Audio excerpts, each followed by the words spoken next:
Felicia, Yes, Judge. we ordered him to have a GPS monitor. Yes, Judge. We admonished you last time that there was absolutely zero tolerance. And now we have a third bond violation. What was the nature of this violation, please? So it's something we lost cell on it, so either it wasn't charged properly or something of the nature, it's just. So he had a dead battery. Yes. And How long? I'm sorry.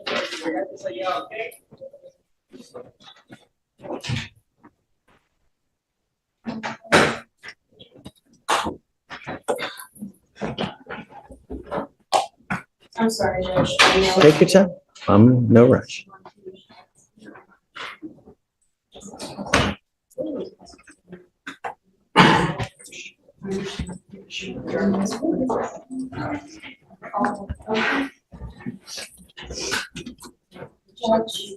If I may, if you would be willing to admonish the defendant as well. I spoke to the complainant yesterday, and apparently the defendant has been making posts about her on social media, bribing people with money to hurt her, and she's pregnant with their child.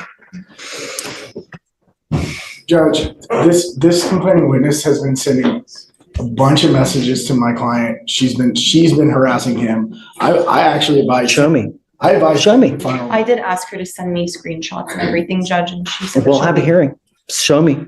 We'll have a hearing. Show me what you got. We'll have a hearing over it. But all I know is this is your third bond violation. I'm not happy with you, Mr. McCollum.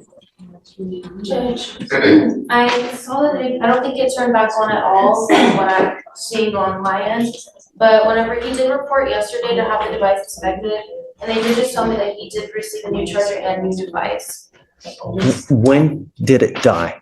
What's the date? 14th. So from the 14th to today, when he got it back on, it's been dead?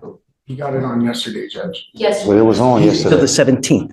It's been dead for 3 days. It was on yesterday. They called me yesterday and told me to go to pretrial and check out because Your they gave me. device has been dead since December 14th. And Aware of that, sir. I never knew they didn't give me no text or nothing. I was unaware of thinking it's charging. They gave me a new And Judge, charger. Judge, with all due respect, he went there on Monday. They gave him a new charger and a new device. So it seems to me that it's a technical issue. So Judge, you're supposed to charge it on a daily basis. Am I Even in the pretrial, they charged it and they seen that it was charging, but it was still something messed up with the charger. So they gave me a whole new thing again. how often is he supposed to charge it? I think they're advised to charge once a day for at least an hour. I'm not buying it. Hold on a second. This is where things get interesting. The defense is arguing that the GPS issue was a technical malfunction, not intentional misconduct. But from the judge's perspective, this isn't just about a dead battery. It's about a pattern. When a defendant already has multiple bond violations, even a seemingly small mistake can become a major credibility problem. What do you think? Should a technical issue count as a violation if the equipment itself may have failed? The minute you have an issue, you're supposed to go get it serviced, not 3 days later. This is a third stop. This is a third violation. And I told you the last time when you were here with the baby that there was absolutely no tolerance, that you were supposed to live to the conditions. 100. It's been dead for 3 days. I was unaware of that, sir. So when they called me, Goes with you. Sorry, I'm not going to entertain excuses. It's zero I'm tolerance. not giving you an excuse, sir.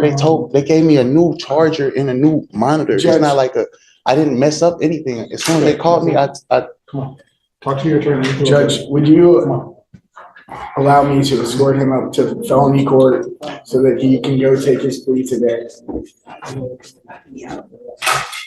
The whole reason they had set the plea to after the holidays is so that he could do it after the holidays.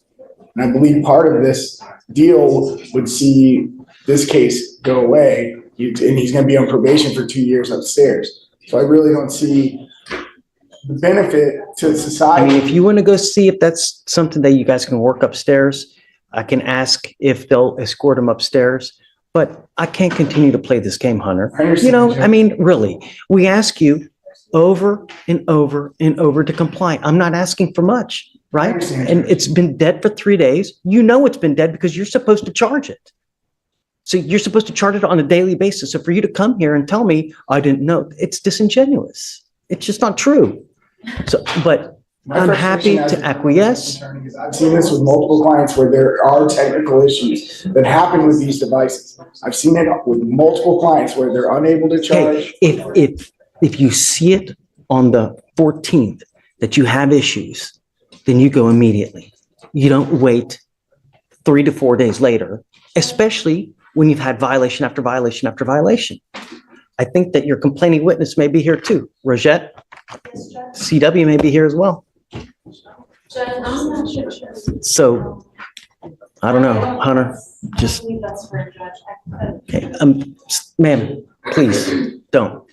If you wanna, I think pretrial has something to say. I don't know what they have to I say. reached out to my supervisor of these devices just because I'm not super well versed in the GPS realm, but he stated that the reports for his GPS appear to show an issue with overcharging, which can lead to a charger problem. They're instructed to charge for 1 full hour at the same time each day, and that the tech swapped his device as a precaution as it was likely that malfunctioning. but why wait 3 days? You know the device is malfunctioning on the 14th. You're gonna wait 3 days to go get it fixed? I was just informing of what my supervisor told me because I asked somebody to look over the report.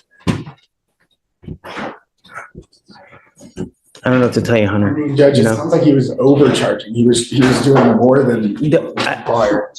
No, So- we don't know that for sure. I don't know. See what documents that you can show me, that you can get that there's some kind of malfunction. But nevertheless, it's a third violation. On the 14th, if he has issues, perhaps even go the next day on the 15th. But you wait 3 days, and the only reason he did it is because I hauled him into court and I told him to be here on the 18th. Otherwise, who knows what would have happened? See what you can find and then show me. I'm all eyes. Well, Judge, the other thing I would ask is if you are gonna take him into custody, I'd ask for a formal hearing to be set. And since this was set within less than 24 hours, This is a crucial legal moment. Defense counsel is raising a due process argument, essentially saying the court shouldn't immediately take someone into custody without giving them a fair opportunity to challenge the allegation. Watch the judge carefully here. He's balancing public safety concerns against the defendant's rights. That's often one of the toughest decisions a judge has to make in bond violation hearings. Okay. Get what records you can, show me something. Okay. Guys, are you ready? Yes, Judge.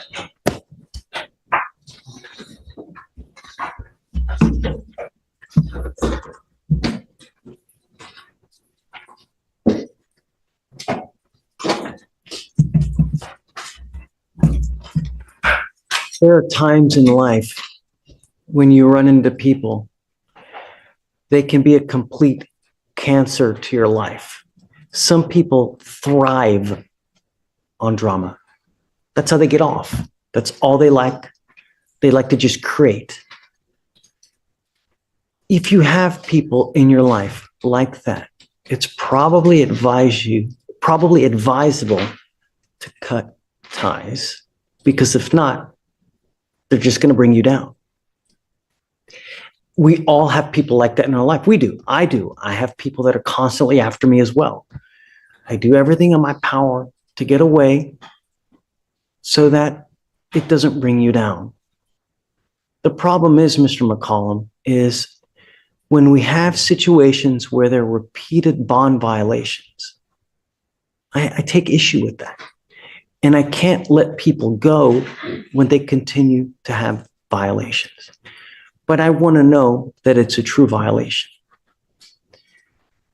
I have ordered him not to have contact with this person, correct? Just, I'm not asking much from you. The only thing I'm asking you to do is stay out of trouble, keep your monitor on, and don't have contact. You stop. I'm not asking you to say, I don't like to put people in jail. but I got to know that you're complying with the conditions. There's a lot of things that are at play in your case here. There's a lot of other evidence that's out there that I would like to see before I take action and put you in. They're saying things that happen. Hunter is saying things that happen. I want to know what the truth is. And the truth is, and it lies with the evidence, because the evidence will point to whose side is correct. Words, Mr. McCollum, words mean absolutely nothing. I don't give a rat's ass about words. Evidence points to whose side is correct. I am going to give you some time, not a lot, but I'm giving you to Friday to figure out what's going on, because I want to know. Most importantly, is it the machine that's messing up? Are you truly charging it? Number one. Number two, they're saying that there's been contact. I hope not. I want to know. I want to see it. Show me what you have. Likewise, show me what you have too. I'm all ears. I'm giving you the benefit of the doubt right now. If I wasn't, I would lock your butt up right now. Did you catch that? Despite being visibly frustrated, the judge is still giving the defendant one last opportunity to present evidence. That's a significant break. Instead of making an immediate ruling based on accusations alone, he's demanding proof from both sides. In many ways, this hearing has shifted from a bond violation discussion into a search for the truth. If you were sitting on the bench, would you give another chance, or would 3 violations be enough? Let me know in the comments. We'll reconvene here Friday because I want to know what Hunter has. I want to know what they have. Is that enough time? Yes, Judge. Friday's fine. Do you have any questions? You know what? It's better not that you don't. If you have any questions, talk to Hunter. But I'm giving you the opportunity. All I want to know is, are you abiding by it? Are you abiding? That's all I want to know. Okay. See you Friday.